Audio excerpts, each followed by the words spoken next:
Eh bien salut tout le monde, c'est Tino Theory, on se retrouve pour un nouveau Parlons d'eux, donc qui va concerner Parlons des poneglyphes. Je vais vous donner plein d'informations à ce sujet et plein de mini théories, donc comme d'habitude, dites-moi tout ce que vous en pensez en commentaire, mais vraiment tout, parce que ça m'aide pas mal après à reformer d'autres vidéos, donc je vous laisse débattre en commentaire. Si vous n'avez pas lu le chapitre 846, allez le voir directement.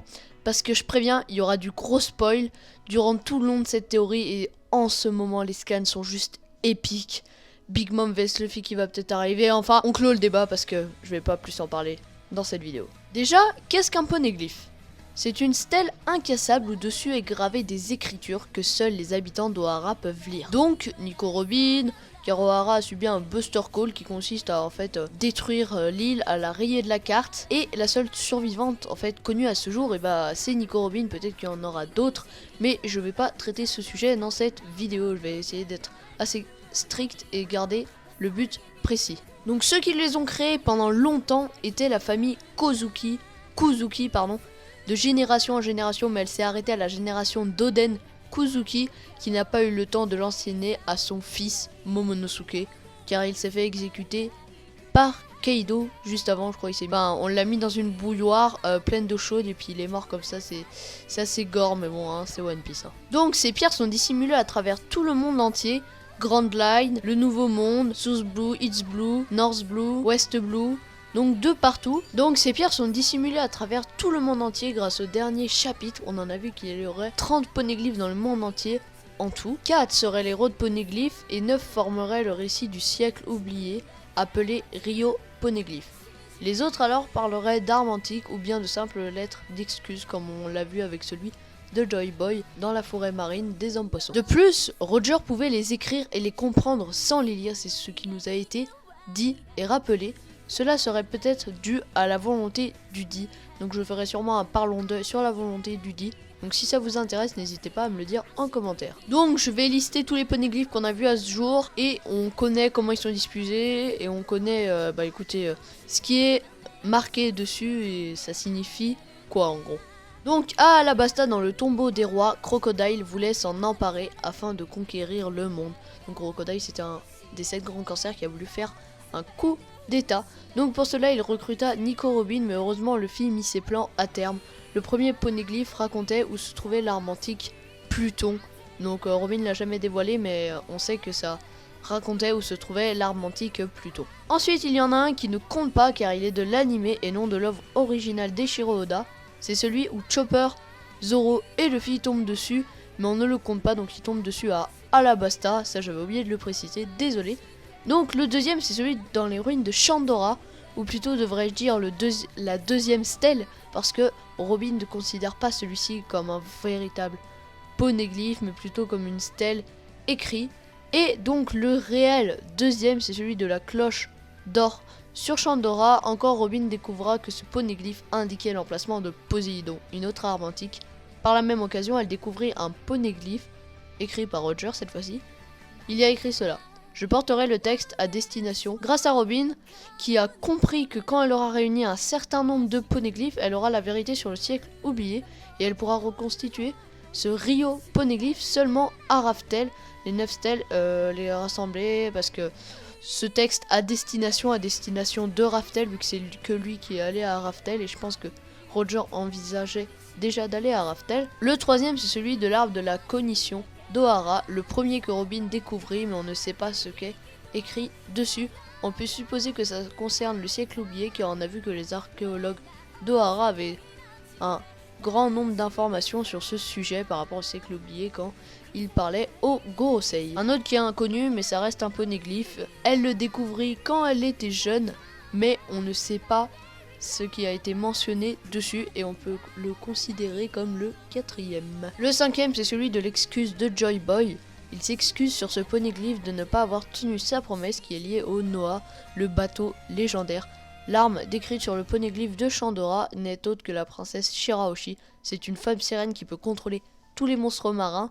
D'après certaines théories, cette promesse, ça signifierait de remonter tous les hommes poissons pour vivre en harmonie avec les humains. Le sixième que l'on aperçoit est celui sur la mini-aventure de Jinbei qui se trouvait à Port Town, dans le Nouveau Monde. Ensuite, il le donne à Big Mom pour pouvoir quitter son équipage sans souci en gros, mais il lui est arrivé quelque chose dont on ne sait pas encore. Le 7ème se trouve dans l'arbre baleine sur Zoo, c'est un road poneglyph. Il y en a 4, les 4 dans le monde, ils affichent des coordonnées et les 4 réunis indiquent l'emplacement de Raftel, donc les 4 coordonnées indiquent l'emplacement de Raftel.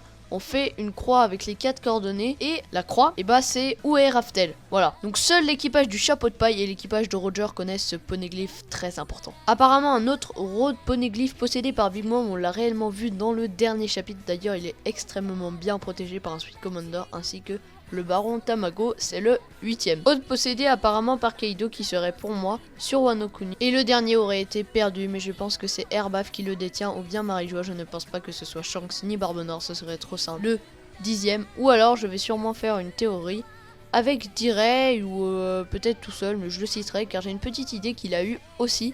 Donc dites-moi ce que vous en pensez en commentaire. Ensuite dans le dernier chapitre on ne voit pas de quoi il s'agisse, mais on voit 2 poneglyphs dans la salle des offrandes chez Big Mom. Et je pense que Big Mom détient une des 3 armes antiques. Un poneglyph pourrait correspondre à cela, alors que l'autre correspondrait à un poneglyph similaire à une lettre d'excuse ou bien la volonté du dit, donc c'est le 11ème et le 12ème. Donc maintenant on en connaît 2 poneglyphs qui appartiennent aux armes antiques, et pour moi il y en aurait 4, ce ferait une bonne proportion.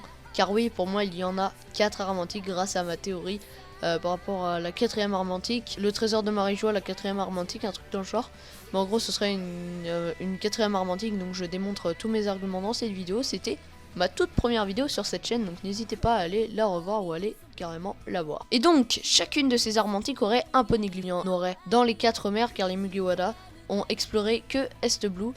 Donc il pourrait en avoir dans les autres mers ou sur Grand Line, parce que vous savez il y a 7 passages, 7 lignes d'îles, et ils en ont pris une, donc sur les autres ils pourraient en avoir, même si à mon avis ils ont pris celle où il y en a le plus, mais pourquoi pas un autre petit caché dans un autre. Donc 4 poneglyphs sur les armes antiques, plus 9 Rio poneglyphs qui servent à reconstituer le siècle oublié, plus 4 autres poneglyphs, ce qui nous donne 21 poneglyphs, et donc les 9 autres seraient des poneglyphs écrits par des personnes, par exemple le clan Kuzuki ou Joy Boy, ou des informations sur la volonté du dit. Donc n'oubliez pas de me dire en commentaire ce que vous en pensez. Et on connaît déjà un des 9 poneglyphs sur la volonté du dit ou une lettre d'excuse, c'est celle de Joy Boy dans la forêt marine des hommes poissons. Donc je pense que d'autres poneglyphs, on en découvrira 2 ou 3 autres à Wano Kuni, et puis à Airbaf je pense qu'il y en a aussi 1 ou 2, et puis je pense qu'ils vont en découvrir pas mal là. Là, vu que ça s'accélère avec les empereurs, je pense qu'ils vont en découvrir de plus en plus et de plus en plus rapidement. Donc, avant, Robin pensait que le Rio poneglyph serait un seul poneglyph. C'est pour ça qu'elle voulait quitter l'équipage et se suicider, entre autres, car elle ne l'avait toujours pas trouvé. Vous connaissez la suite, l'ont sauvé à Ignace Lobby, malheureusement, heureusement.